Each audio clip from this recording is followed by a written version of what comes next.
You see, I've lived on my ranch, 135 acres of open fields, woods, and a creek running through the back end, for over 25 years. It's been in my family since the 40s.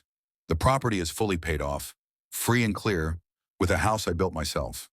I've got chickens, horses, solar panels, and enough firewood stacked to last 5 winters. But then Whispering Mesa happened.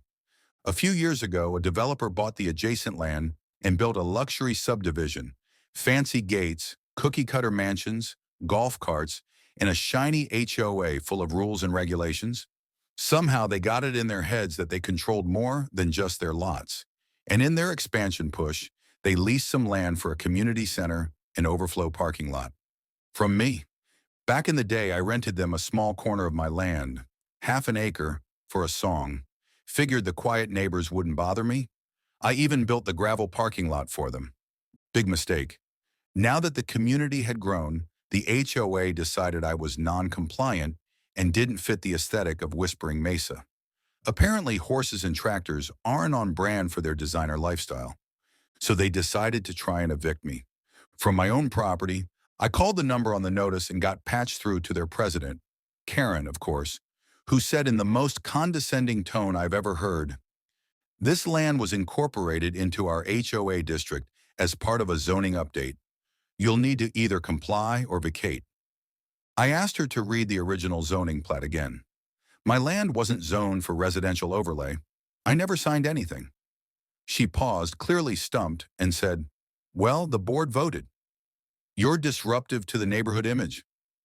Disruptive? That's when I stopped laughing.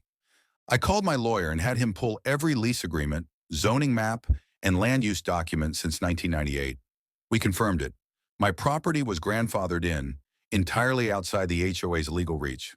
In fact, the HOA was on shaky ground, even using the land I leased to them, because the 5-year agreement had expired 6 months ago, and no one renewed it. So I took action. First, I posted a 48-hour eviction notice at the entrance to their parking lot and community center. Then I chained off the entrance. Suddenly, their weekend pickleball tournament had nowhere to park. Next, I sent the HOA a new lease offer for the same half acre, but at triple the original rate, backdated to when the original lease expired. That totaled $48,000, due immediately. Karen called me in a frenzy. "You can't do this," she yelled. "We've invested in that space." I calmly replied, "You should have read the lease terms before trying to evict your landlord." They tried to take it to mediation. It failed. By week's end, I had bulldozers ready. The community center sat on my land, and I had every legal right to reclaim it. That was enough to make them cave. They paid the $48,000, begrudgingly, in monthly installments with interest. And I made one more change. I converted the parking lot into a private horse trailer pad and equipment shed, complete with a "No Trespassing, Ranch Access Only" sign in bold red letters. Now residents have to park on the street or walk a quarter-mile to their clubhouse. Karen stepped down 2 months later, citing health reasons. Funny how fast things change when you remind people whose name is on the deed.